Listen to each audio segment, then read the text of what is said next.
I'm excited about the young group that we brought in, man. I think that Eric and his staff did a great job of identifying talent, and I think most importantly, Ravens, man, like guys that really love football, love to grind, love to compete, man. So I'm excited about the young guys, man. We're throwing a lot at them right now.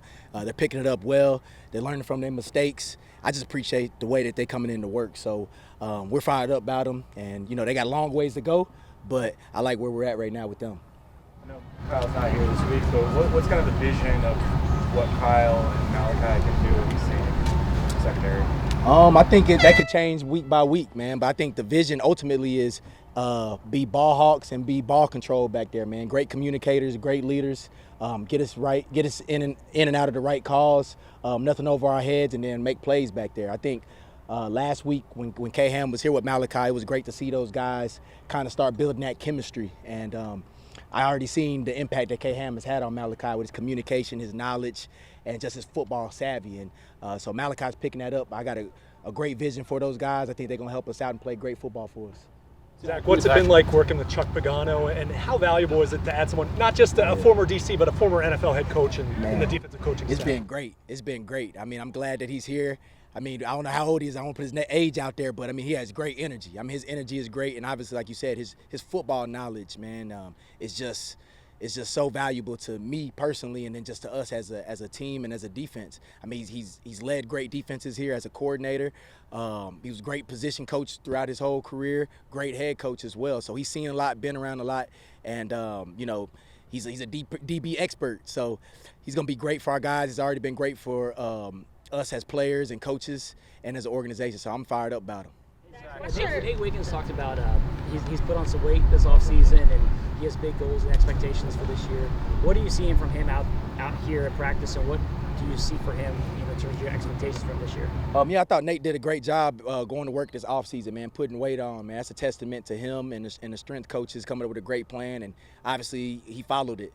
The weight is real, so that's good to see. But what I see him focusing on now, man, he's more locked in on his fundamentals and technique on a more consistent basis. Like last year, I felt like he got to that point towards the middle, end of the season, but last year he was just running with like a chicken with his head cut off, trying to figure out what to do. Now he understands the system, he understands the defense. He's been in the league 4 years. He understands formations from offenses, so now he can really just hone in on his technique, man. And that guy right there, he take his technique to another level on a consistent basis. The sky's the limit for him. You get most of the you get the outside linebacker room back intact, plus Mike Green. I know it's early, but when you look at him, what have you seen, and sort of what does that do in terms of versatility, in terms of what you guys can do pass rush wise? Yeah, man, I see a guy who comes out here and works, but from a physical standpoint, I mean, his get off is real, and he understands the level of the quarterback, man. So I think he's going to be a real valuable piece for us. He's strong, he's explosive, he can rush on the outside and he can rush on the inside. So one thing we always say, you can never have enough rushers, man, and he's going to add to that room, and it's going to be a great valuable piece for us. But I'm happy with Mike. I think that he's doing a good job with what he can do right now, given the restrictions with the pads and everything. But I think training camp and preseason, you guys will really start to see what abilities he really has. Zach, we were seeing of the defense. I mean, Trent is a guy you stayed high on, even though he had some struggles last year. What are you going to see from him in these days at OTS? He's a lot more confident, man. This is the most confident that I've seen Trent, man, and he's a lot more relaxed before the play. I hear him talking. This is the most I've heard him communicate on the field. So I'm excited, man. We're excited about him.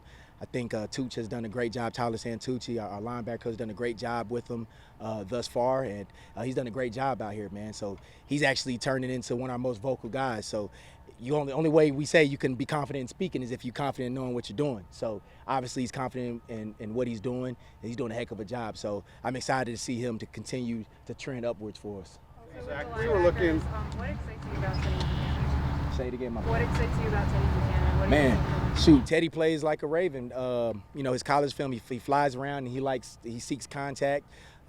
He can play in space, and he's a smart player. I mean, you talk about a guy who came from a smaller school, dominated that, then made a one-year jump, got there kind of like during the middle of the summer, and dominated in the ACC at a big school. So I'm excited about Teddy. We're throwing a lot of his plays. He's playing both positions for us, Mike, Will, and Dime, and he's done a good job going out there so far. Hey, Zach, we see Jaylen Davis floating all over your defense, even a little bit at safety. What goes into that decision? What goes into sitting down with a guy and saying, give this award? Yeah, I think, man, since I've been here way back in 2014, it's always been preached, you want to get your best 11 guys on the field. So in the secondary, most of the time, you're going to have at least 5 DBs on the field, sometimes 6, maybe 7. So you want to get your best 11, but especially with the top 5 DBs, you want to play with the best 5. You don't want to limit yourself or a player just because, well, he's only a corner. So even though he might be better than a safety, we can't play him because he's only a corner. So we force our guys to kind of learn everything, and then we start throwing them out there to see if they can pick it up and execute at a high level. So Jaylen, he might be the smartest DB in the room because he knows all the positions and can play all the positions, but he's just one of the guys we're starting to do that with, and you'll start seeing more guys do that as we get going. Odafe Oweh, he also put on some weight in the offseason. What do you think that'll do for him? How do you think it'll help him take another step this season? Yeah, man, he's another guy who came back, and he's always been in real good physical shape, man, but you can see he took it to another level. Like he's 20 pounds of muscle. I don't know how he did it, but I'm glad he did. But he's still fast. He's still got that fast, that twitchiness, and that explosiveness. So, this is a big year for Odafe. Like, we don't shy away from it. We all know what it is. It's a contract year for him. We know his individual goals. We know he wants to get accomplished. We know his team goals. He wants to be a centerpiece to help us, reach the Super Bowl. So he's took that approach. I think it's going to do wonders for his game because tackles are already scared of his speed, and he has ability to power. But I think with 20 extra pounds, that's going to make his power even better. So I'm excited for Odafe, man, and I think he approached his situation the right way in the contract year, and he's been here. He's been here even in phase 1 and phase 2, and he's out here practicing, working his butt off, and he continues that mindset and keep putting the work he's putting in. It's going to pay off for him. The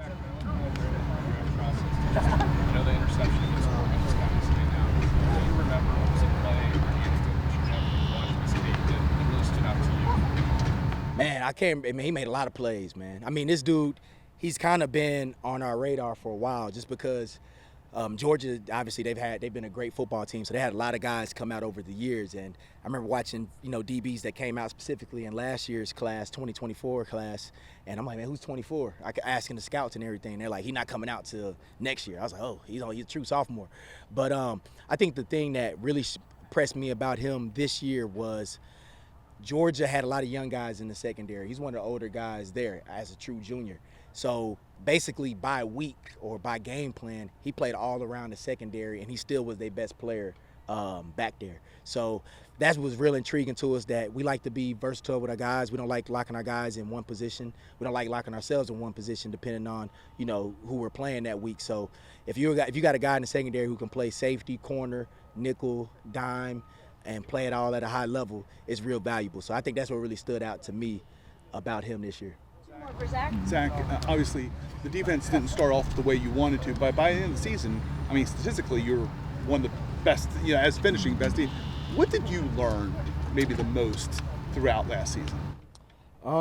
Man, I probably just learned that it's a week-to-week league, man. I mean, I knew it, but you got a chance to see it. It's week to week, and you got to go out there and do it. No matter who you got back there, the names don't mean nothing.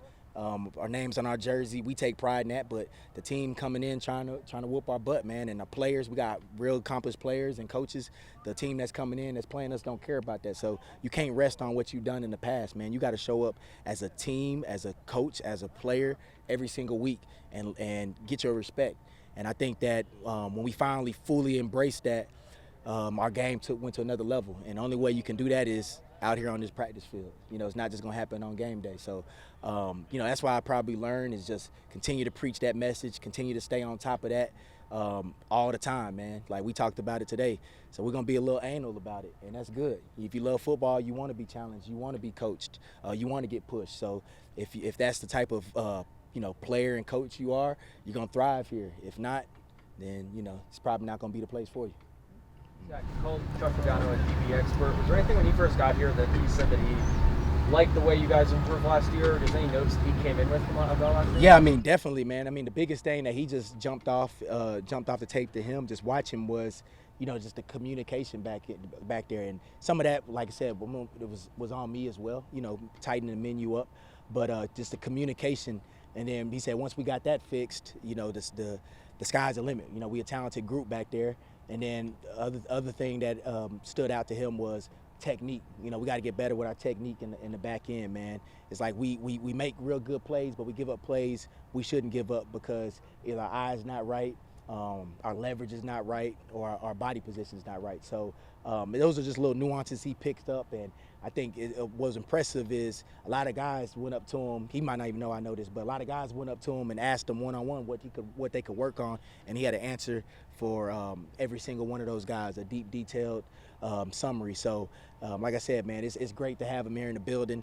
And like I said, don't be fooled by his age. You guys are going to talk to him here in a second. This dude got real juice and energy and knowledge, man. So I'm fired up about him and all the coaches that we brought in. Appreciate y'all. Thank you.